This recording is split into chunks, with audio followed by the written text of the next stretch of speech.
शिवहर शंकर नमामि शंकर शिवशंकर शंभो हे गिरिजापती भवानी शंकर शिवशंकर शंभो. नमस्कार मंडळी, श्री स्वामी समर्थ. एक नवीन व्हिडिओमध्ये सर्वांचं खूप खूप मनापासून स्वागत आहे. तर आज आहे श्रावण महिन्यातला पहिला सोमवार, तर सगळ्यांना खूप खूप शुभेच्छा. तर आजच्या व्हिडिओमध्ये आपण बघणार आहोत की शिवपिंडीवर आपण कोणकोणत्या वस्तू अर्पण केल्यावर आपल्याला त्याचं काय काय फळ मिळतं. आणि शिवपिंडीवर आपण जेव्हा शिवपिंडीवर अभिषेक करतो, जल अर्पण करतो, तर शिवपिंडीवर कोणकोणते देव विराजमान आहेत त्याची थोडक्यात माहिती बघणार आहोत. व्हिडिओ खूप छान होणार आहे, त्याच्यामुळे व्हिडिओ शेवटपर्यंत नक्की बघा. आता श्रावण महिना सुरू आहे आणि पूर्ण श्रावण महिना आपल्याला भगवान शंकरांची जास्तीत जास्त सेवा करायची आहे.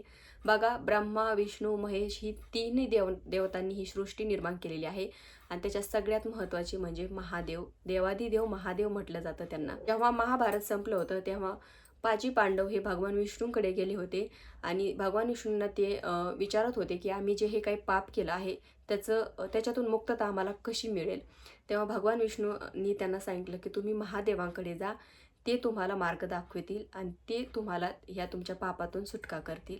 त्याच्यामुळेच आपले देवाधिदेव महादेव भोलेनाथ म्हटलं जातं. तर आपण आजच्या व्हिडिओमध्ये बघूया. तर सर्वात प्रथम महादेवाची पिंड ही कशी असावी. तर महादेवांची पिंड, तर बघा मी तुम्हाला दाखवते. तर बघा, ही आहे महादेवांची पिंड. आता ही महादेवांची पिंड 3 इंचीपेक्षा आपल्या देवघरामध्ये जास्त मोठी नसू नये आणि 3 इंचीपेक्षा छोटी पण नसू नये. महादेवांची पिंड ही दगडाची पण असली तरी चालते किंवा पितळीची असली तर अजून चांगलं. आणि महादेवांची पिंड आपण जेव्हा आपल्या देवघरात स्थापन करतो तर फक्त महादेवांची पिंडच असली पाहिजे, त्याच्या भोवती नंदी किंवा नाग नसू नये. अखंड भरीव पिंड पाहिजे. आता ही जेव्हा महादेवाची पिंडीची आपण सेवा पूजा अभिषेक करतो त्यावेळेस आपल्याला पूर्ण शिव परिवाराची सेवा केल्याचं फळ मिळत असतं. तर बघा, जे काही महादेवाची पूर्ण अशी पिंड आहे, आता मधात हे जे काही गोलाकार आहे याला शिवलिंग म्हणतात, म्हणजे महादेवांचं वास्तव्य इथं असतं. त्याच्यामुळे आपण याच्यावर पाणी किंवा जल किंवा दूध अभिषेक पंचामृत टाकत असतो. त्याच्यानंतर इथे समोरचं, आता महादेवांची पिंड ही उत्तर दिशेला तोंड करून असते. तर जेव्हा आपण उत्तर दिशेला महादेवांची जेव्हा पिंड असते तेव्हा महादेवांच्या उजव्या हाताला म्हणजे इथे गणेशांचा वास असतो, म्हणजे गणपती बाप्पांचं वास्तव्य असतं. त्याच्यानंतर इथे त्याच्यासमोर इथे कार्तिकेचं वास्तव्य असतं, म्हणजे महादेवांचे हे दोन्ही पुत्र इथे विराजमान असतात अशी मान्यता आहे. त्या भावनेनं आपण महादेवांच्या पिंडीवर जेव्हा सेवा करतो त्या भावनेनं इथे तुम्हाला जल वगैरे टाकायचं आहे. त्याच्यानंतर इथे जे काही मधामध्ये इथे अशोक सुंदरीचं वास्तव्य असतं, त्याच्यामुळे इथे पण आपल्याला आपण जेव्हा सेवा करतो त्यावेळेस आपल्याला इथे पण पाणी वगैरे किंवा हळदी कुंकू जे काही आहे ते टाकायचं आहे. कारण बऱ्याचदा असं म्हणतात की शिवपिंडी हळदी कुंकू हे वाहू नये, पण इथे अशोक सुंदरी असते, माता पार्वतीचं वास्तव्य असतं, त्याच्यामुळे आपल्या हळदी कुंकू टाकायला चालतं. फक्त हे शिवलिंग जे आहे ना याच्यावर आपल्या हळदी कुंकू टाकायचं नाही आहे. त्याच्यानंतर हे शिवलिंग आहे याच्या आसपासच्या इथं खाली माता पार्वतीचे कमलहस्तक किंवा माता पार्वतीचं वास्तव्य इथे आहे ह्या शिवलिंगीच्या खाली. त्याच्यामुळे इथे आपल्याला माता पार्वतीचं प्रतीक म्हणून इथे त्यांची आपल्याला पूजा सेवा अभिषेक करायचा असतो.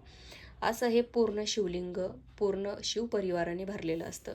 आणि जेव्हा तुम्ही महादेवांच्या मंदिरात जाता तेव्हा वरती गळती लावलेली असते, म्हणजे ज्याला जलधारा आपण म्हणतो. त्या जलधारा म्हणजे कंटिन्यू जलधारा त्या सुरू असतात महादेवांच्या पिंडीवर. तर त्या जलधारामध्ये भगवान शंकरांच्या 5 लेकी असतात, म्हणजे 5 लेकीचं वास्तव्य त्या जलधारामध्ये असतं आणि त्या जलक्रीडा करत असतात. त्याच्यामुळे आपण कधी महादेवांच्या मंदिरात जेव्हा जातो तेव्हा जल अर्पण करतो, सेवा करत असतो, तेव्हा तिथे पण त्यांना तुम्ही थोडंसं जल अर्पण करायचं, वरच्या गळतीमध्ये जल टाकायचं, तिथे पण त्यांना तुम्ही हळदी कुंकू वगैरे द्यायचं.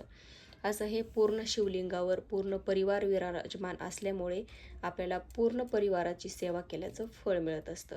त्याच्यामुळं कधी पण आपण जेव्हा महादेवांच्या पिंडीवर जल अर्पण करतो, सेवा करतो, तर आपण त्याच भावनेनं करायचं असतं. तर आय होप तुम्हाला शिवपिंडीविषयी सगळी माहिती मिळाली असेल. आता श्रावण महिन्यामध्ये तुम्ही घरी जरी महादेवांची पूजा केली किंवा मंदिरात जाऊन जरी केली तर तुम्हाला कळलं असेल की आपण महादेवांची जेव्हा पिंडीवर जल अर्पण करतो, अभिषेक करतो, तेव्हा कुठे कुठे तुम्हाला जल वगैरे पंचामृत वगैरे टाकायचं आहे. तर आपण तर आता आपण बघणार आहोत की शिवपिंडीवर कोणकोणत्या वस्तू अर्पण केल्यावर आपल्याला काय काय फळ मिळत असतं. बघा, सांसारिक जीवनामध्ये अनेक अडीअडचणी आपल्या असतात आणि प्रत्येक प्रश्नाचं उत्तर आहे असं नाही की उत्तर नाही. जो प्रश्न आहे त्याचं उत्तर कुठे ना कुठे असतंच. जर तुमच्या आयुष्यामध्ये काही अडीअडचणी असतील तर तुम्ही याच्यापैकी कोणतीही वस्तू महादेवाच्या पिंडीवर पूर्ण श्रद्धेनं अर्पण जर केली तर नक्कीच महादेव तुमची इच्छा पूर्ण करतील.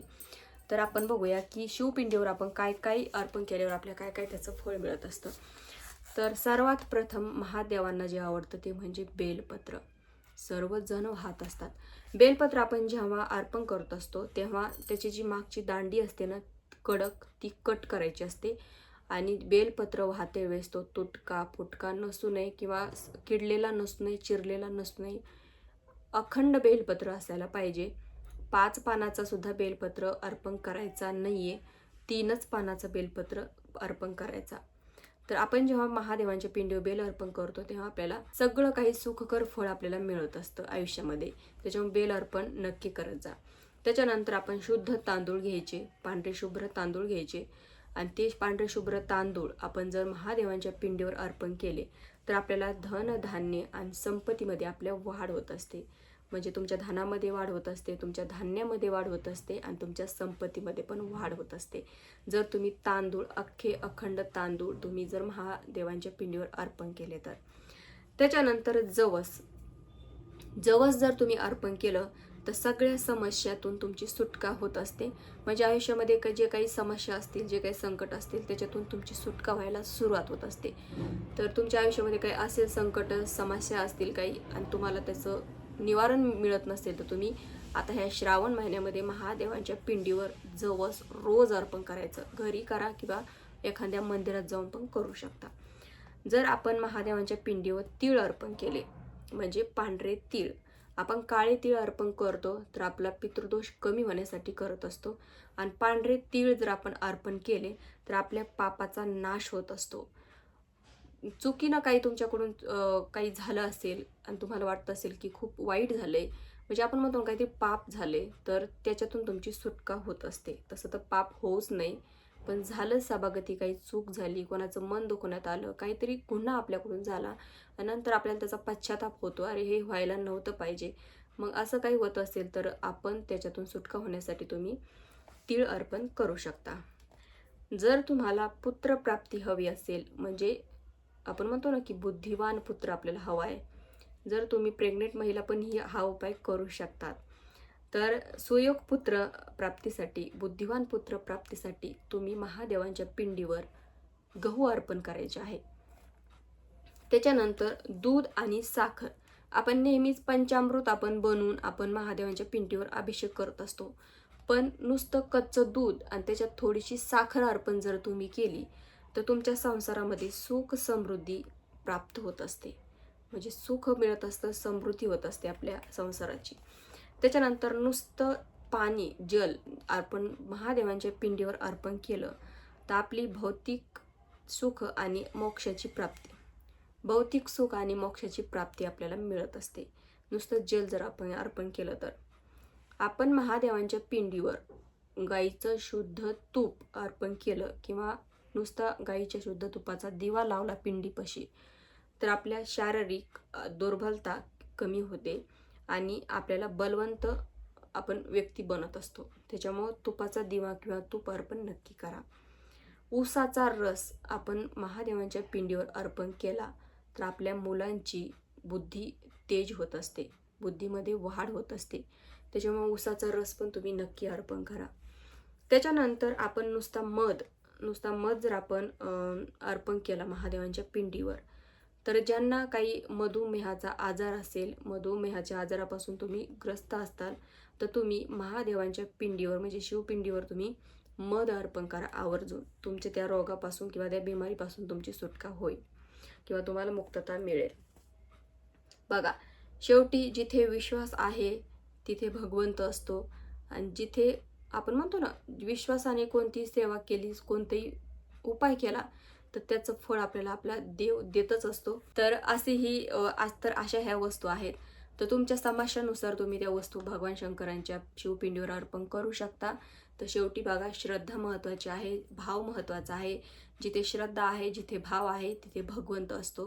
त्याच्यामुळे पूर्ण श्रद्धेनं तुम्ही याच्यापैकी कोणती वस्तू तुमच्या समस्यानुसार अर्पण करू शकता आणि महादेवांचा आशीर्वाद मिळून महादेव नक्कीच तुमच्या जे काही आयुष्यातले संकट आहे, दुःख आहे, ते दूर करतील. तर आय होप तुम्हाला आजचा व्हिडिओ आवडला असेल. तर व्हिडिओ आवडल्यास व्हिडिओ लाईक करा, चॅनलला आपल्या सबस्क्राईब करायला विसरू नका.